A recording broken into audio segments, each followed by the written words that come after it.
Okay, good morning, everybody. Hope everybody's well. Happy Sunday. Thanks so much for those who are tuning in. New Year's weekend. Today's show is dedicated for a great organization called Or Tikva. Eating disorders are often fought in silence, and sometimes silence can be the loudest cry.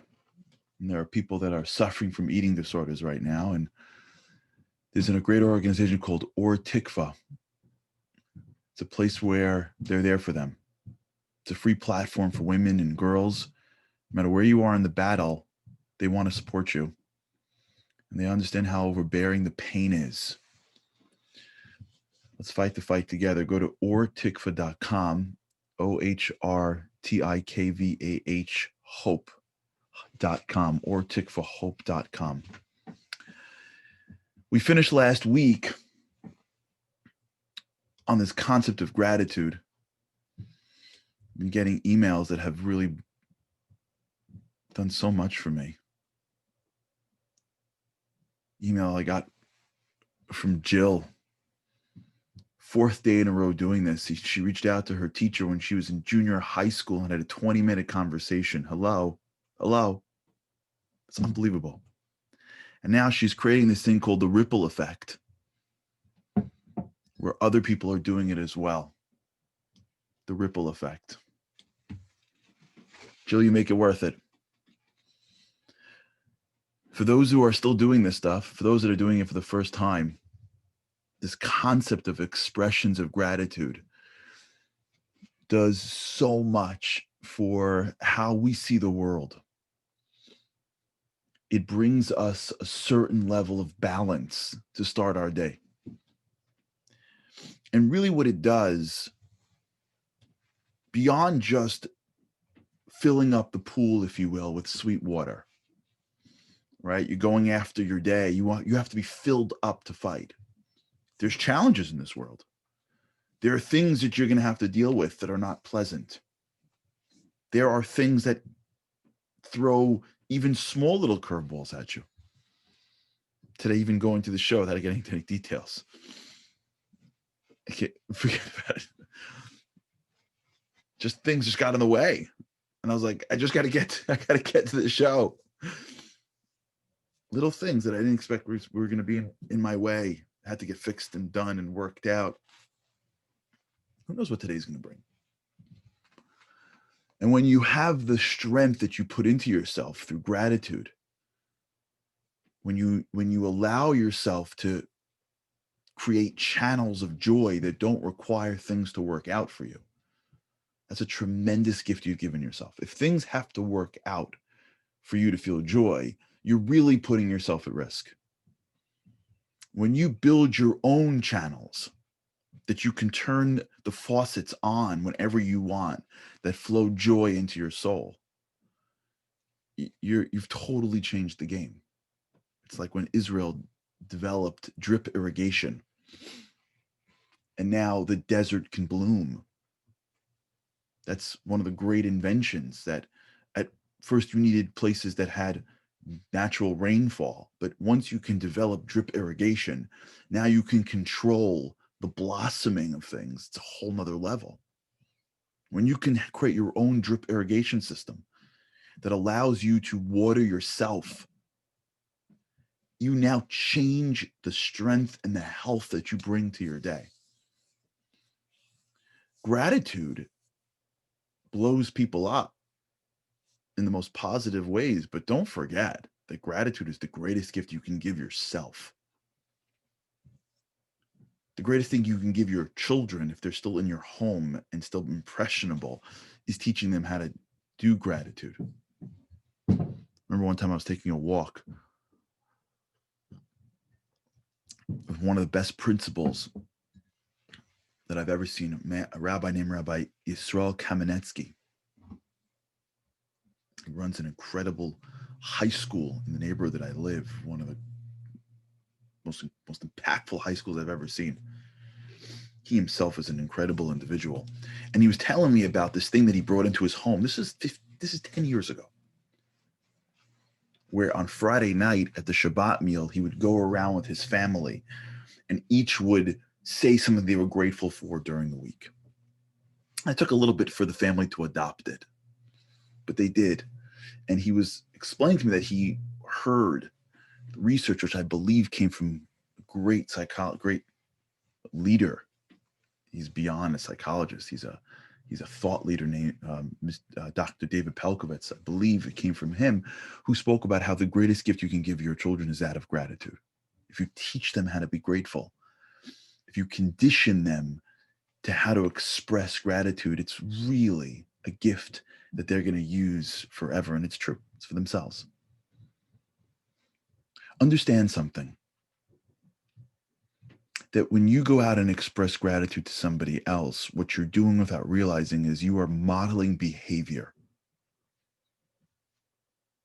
And you are only increasing the light that gets spun around this world.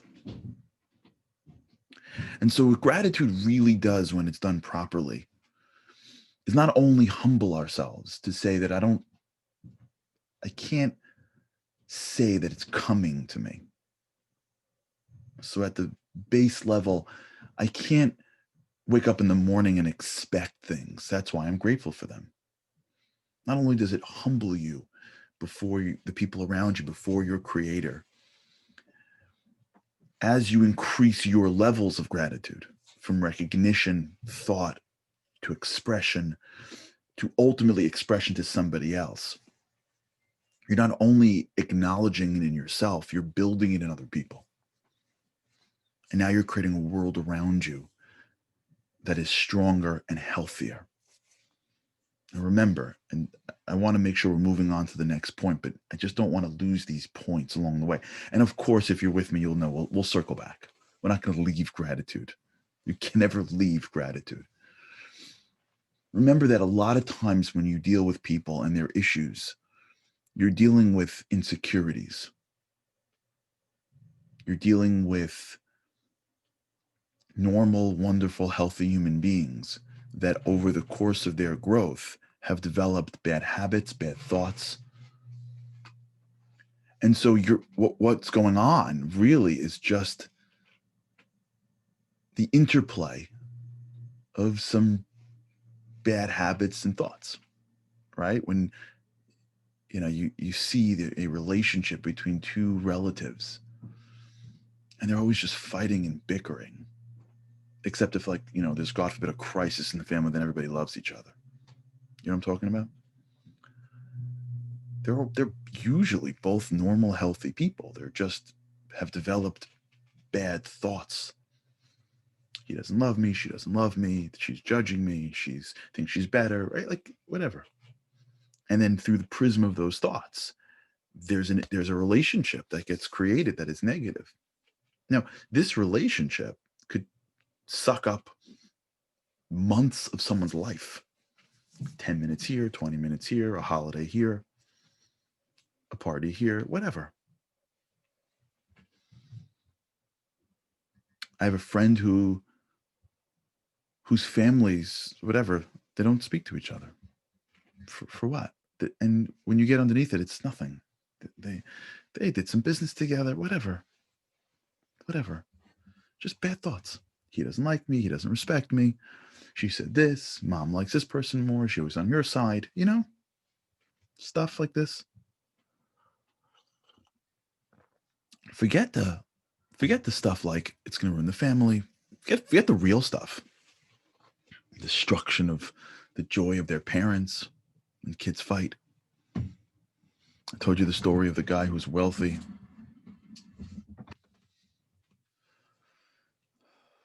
who left money to his children, only to watch them rip themselves apart over the dollars. Thought to himself, why did I even work hard? I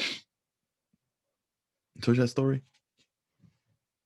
Guy in his life telling me, older man, killed himself his whole life to provide for his family, achieved financial success, to watch his kids kill each other over it. He's like, I should have just stayed home. I would have spent more time with my kids, would have made a lot less money, and they would have loved each other. They would have all had nothing.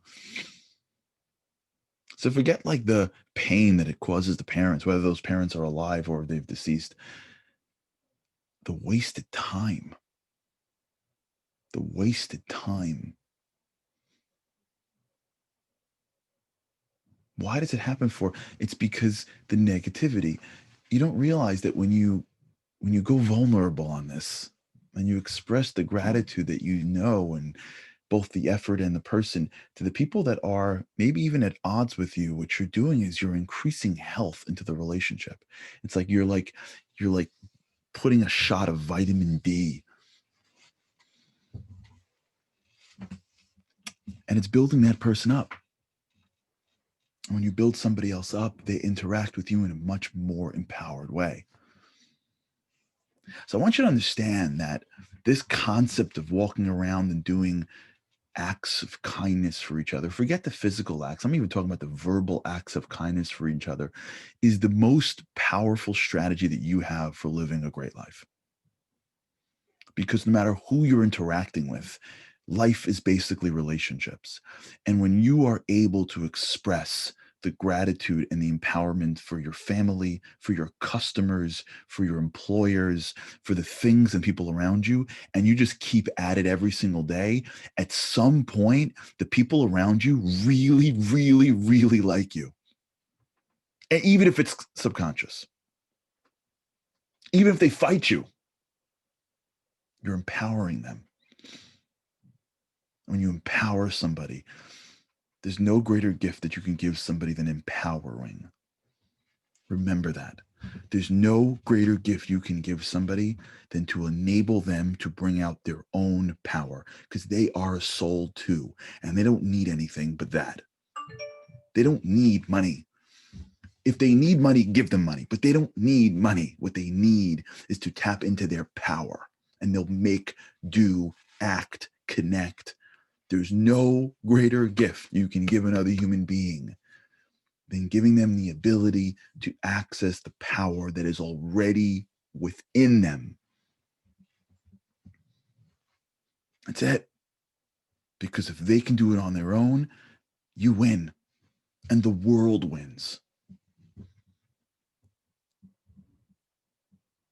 And when we see our place in this world as driving towards that, you go above it.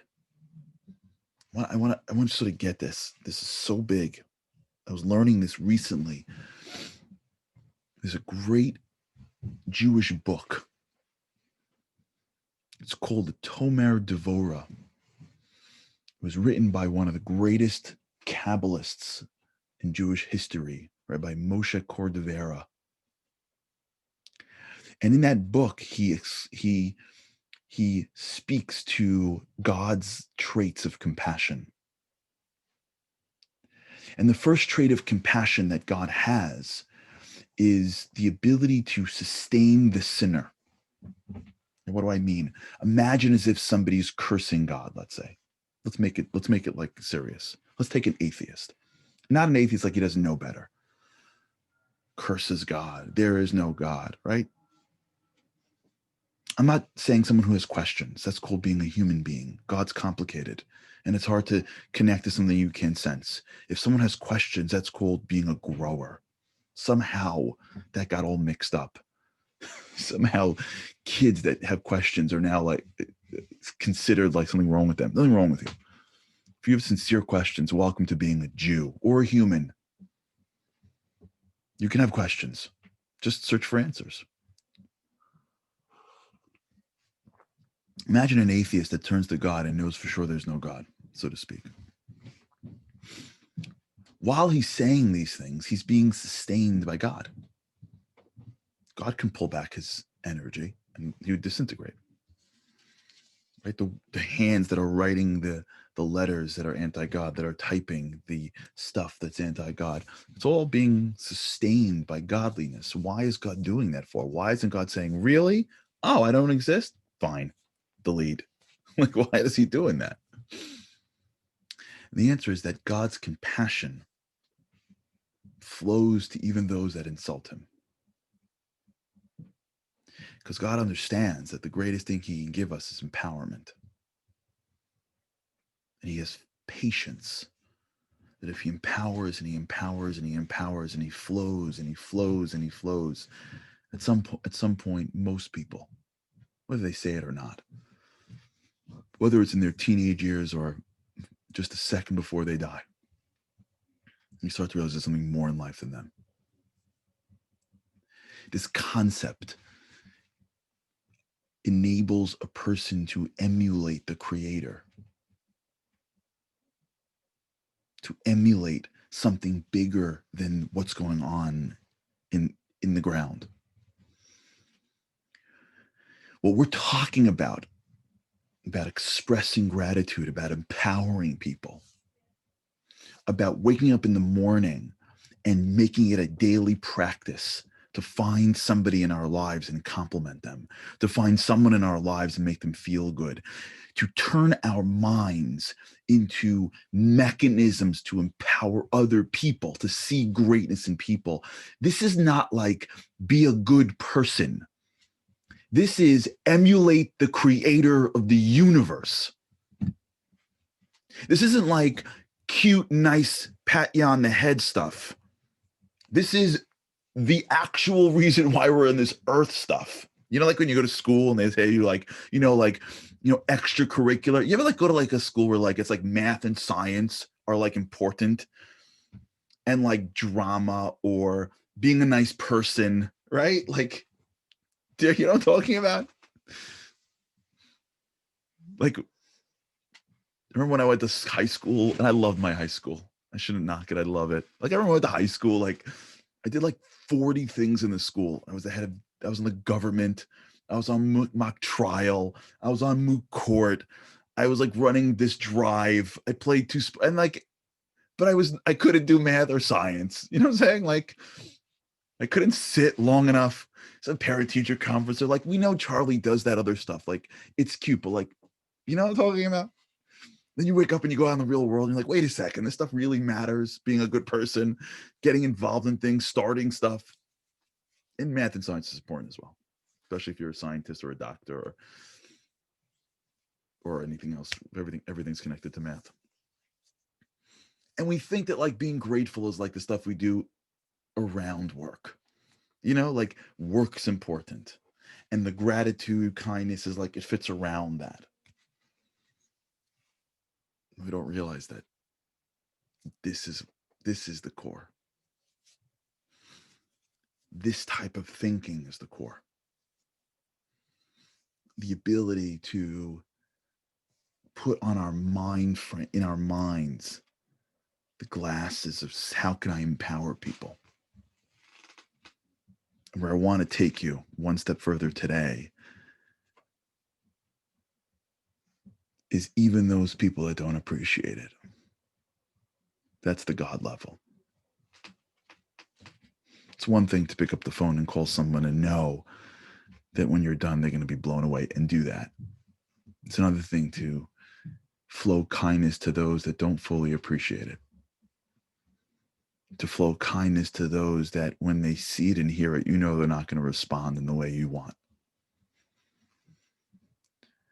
To empower people that are going to reject your words. You're raising anyone like this? Are you married to anyone like this? Are you related to anyone like this? Do you work for anyone like this? Do you work with anyone like this? Where you know that even if you express empowerment, it's not going to be met with open arms. Let me tell you something. This is Navy SEALs. When we're able to express it in the right way, you got to know how to express too. You can't overdo it. But when you learn how to express the gratitude and the empowerment, when you learn how to see the greatness in those that may not deserve your eyes, that may not deserve the compliments, You may be doing stuff that no one has ever done for them. And you may be elevating yourself past the drama of this world to loft above a little bit, which makes you even more resilient to their response. And that's a lot, but let's talk about that tomorrow. Let's talk about this tomorrow, because I think we're going to hit something with God's help. Expressing empowerment for those that may not appreciate it, and why that may be the greatest use and direction of our words. But until then, let's keep doing it. This is the core. And the more we do it, the more we'll see it. The more you do this, the more you'll see that this is the most important thing we do every day. And the more it'll pay dividends beyond the stuff that we're doing every day. Okay, we'll continue. We'll talk. All right, everybody. Thank you for being here. Have an awesome day. With God's help, I cannot wait to see you again tomorrow.